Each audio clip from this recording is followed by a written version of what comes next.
السلام علیکم دوستو، سب سے پہلے میں سلام پیش کرنا چاہوں گا ان لوگوں کو، ان مسلمانوں کو جنہوں نے موہت یادو کی اتنی دل کھول کر مدد کری کہ میں سوچ بھی نہیں سکتا تھا۔ اور دوستو، یہی جذبہ ہے جس کے لیے اللہ کے رسول صلی اللہ علیہ وسلم نے فرمایا کہ جس کے دل میں رحم نہیں، جس کے دل میں نرمی نہیں، وہ کل خیر سے محروم ہے۔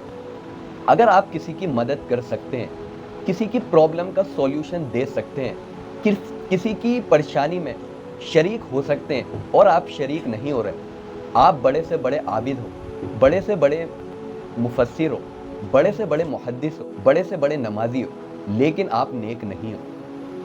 اللہ کے رسول صلی اللہ علیہ وسلم نے فرمایا نیک وہ ہے کہ جس کے دل میں نرمی ہے۔ آپ نے ایسی مدد کری ہے کہ آج کی تاریخ تک 2 دن میں ہمارے پاس 15,000 روپے اکٹھے ہو گئے، اور میں یہ سمجھتا ہوں کہ اگر ایسی ہی دریا دلی سے، ایسی ہی ہمدردی سے ہم آگے بڑھے تھے تو انسانیت کو کوئی نیچے دبا نہیں سکتا۔ دوستو، آپ کو میں ایک کلپ سناتا ہوں۔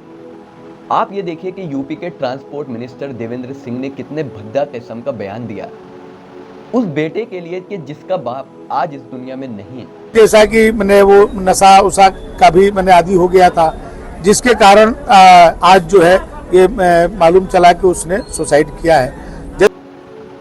اس بیوی کے لیے جس کا شوہر انسانیت دکھانے کے خاطر اس کو اتنا دبایا، اس کو روزگار سے لاچار کر دیا، اس کو اتنا مجبور اور نہتہ کر دیا کہ اسے خودکشی کرنی پڑ گئی، اس بیوی کے لیے آپ خود سوچئے اگر آپ کا بیٹا اس قسم کے الفاظ سنے اس کو کیسا لگے گا؟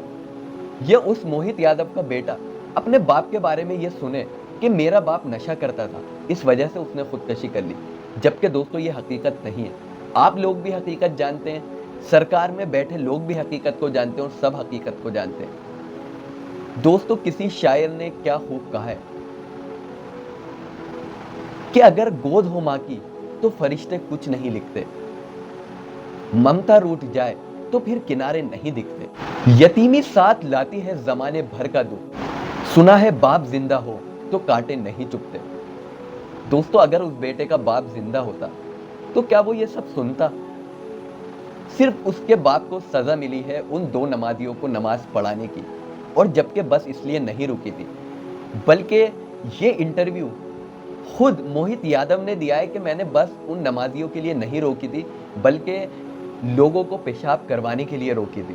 تو ان لوگوں نے اپنی چادر بجھا کے نماز پڑھنے لگے، سواری پیشاب کر کے لائی، اتنی دیر میں وہ بھی نماز پڑھ کے آ گئے۔ یاد دیر کے 2 منٹ رکی ہوگی، 2 منٹ میں ہی انہوں نے نماز پڑھ لی۔ کسی سواری نے میری گاڑی سے ویڈیو بنا لی، پیشاب کے لیے نہیں انہوں نے ویڈیو بنائی، نماز والوں کے لیے انہوں نے ویڈیو بنا لی۔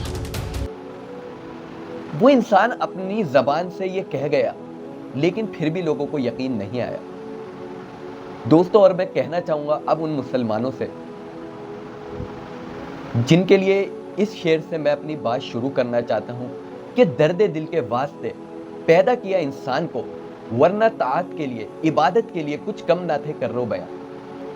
جب تک ہمارے دل میں انسانیت کی ہمدردی نہیں ہوگی، انسانیت کی فکر نہیں ہوگی، ہمارا دل تڑپے گا نہیں کسی کی پریشانی کو دیکھ کر، ہمارا دل دکھے گا نہیں کسی کو مصیبت میں دیکھ کر، تو ہم مومن نہیں ہیں، ہم مسلمان نہیں ہیں۔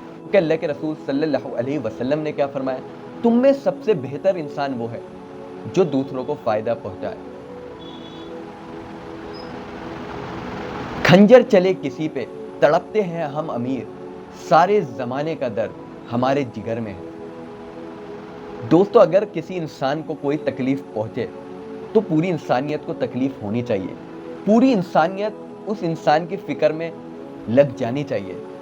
یہی جذبہ اللہ کے رسول صلی اللہ علیہ وسلم نے مسلمانوں کے دل میں پیدا کیا تھا، تبھی تو مسلمان راتوں کو جاگا کرتے تھے۔ حضرت عمر کی خلافت میں ایک سیلاب آیا تھا تو حضرت عمر رضی اللہ عنہ نے فوراً گورنر کو فرمان جاری کرا کہ اگر ایک کتا بھی دریائے نیل میں بہہ گیا تو عمر تمہاری گرفت کرے گا، اور اللہ قیامت کے دن عمر سے سوال کرے گا کہ اے عمر، تیری کیسی حکومت تھی کہ تو نے ایک معصوم جانور کا خیال نہیں رکھا۔